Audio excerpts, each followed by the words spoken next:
Have any of you moved to a different country before? Or does the sound of moving scare you a bit? In my case, I have moved many times. Daring to change could be difficult or frightening since it has a factor of the unknown. But in reality, changing can lead to a positive change. You just have to dare to do it. Today, I will be talking about how moving to different countries changed me in a positive way. So, the first country I moved to was France. At that time, I was 4, and I had no choice but to move there. One big difficult thing for me was the change in language.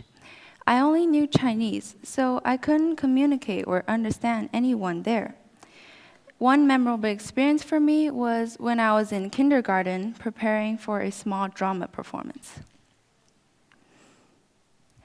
I got selected as the main character because I was a new student, and the students voted for me. I had a lot of songs to sing and a ton of lines to memorize. One line I remember pronouncing wrong was "C'est de la neige." The teachers helped me learn my lines, and we even had a lot of successful rehearsals. On the day of the performance, everything went surprisingly well, and I managed to say all of my lines. Eventually, the phrase "C'est de la neige" just rolled off my tongue, and I had no problem speaking in French. But only after a few weeks did I realize that I was actually the main character of that performance, and I had the most lines in that performance. This experience really motivated me to learn French more quickly, and it gave me a bit more confidence since it went successfully, even though I did not know exactly what I was performing. I guess you could call that fake it till you make it. After living in France for 4 years, I moved to the Philippines. I had to learn a new language again, which was English. When I first arrived at school in 2nd grade, I could barely understand anything other than a hello here or thank you there. There was one time when our class was doing a group project together, and I had no idea what to do because I couldn't understand English, so I ended up not contributing at all. After that incident, I felt like I had to do something or else I would be useless. So I tried my best to learn and to speak the language. And with the help of everyone around me, I started to improve and understand better. Once, I went to a trapeze park for my friend's birthday party, and I can still remember that day very clearly. From the beginning of the party, I understood everything they were saying, and sometimes even expressed my thoughts and feelings through words in English. After the party ended, I was thinking incroyable, which means amazing in French. It was the first time I tried to speak in English freely, since it was outside of the school and I didn't have the pressure on me. And I was surprised and amazed that I didn't even struggle as much as I thought I would. I didn't have to prepare in my head what I was going to say in French first, then translate everything into English like I usually did at school. This experience made me feel like I was successful in some way, and I gradually started to communicate a bit better in English. Although I started to gain more confidence speaking in English, I was still afraid of one thing, which was speaking to a larger group of people, such as my class. I always had this thought in my mind.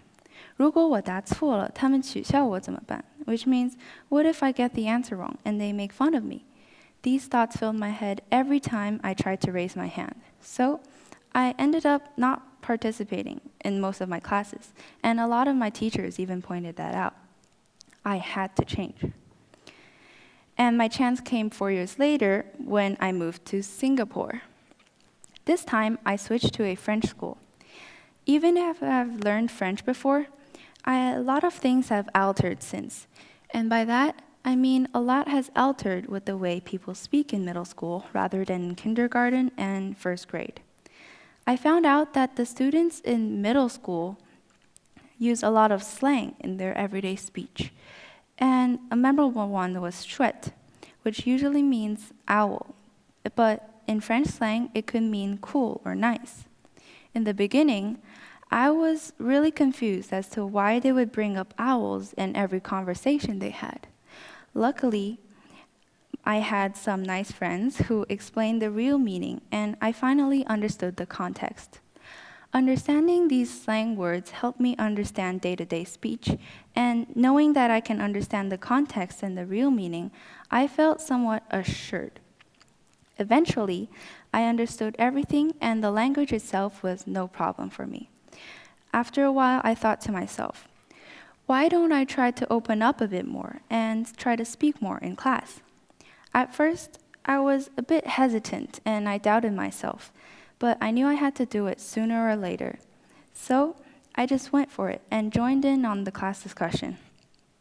While they were discussing, I added my thoughts and opinions right along with them. And right after I spoke, I realized that speaking wasn't as difficult and as scary as I thought.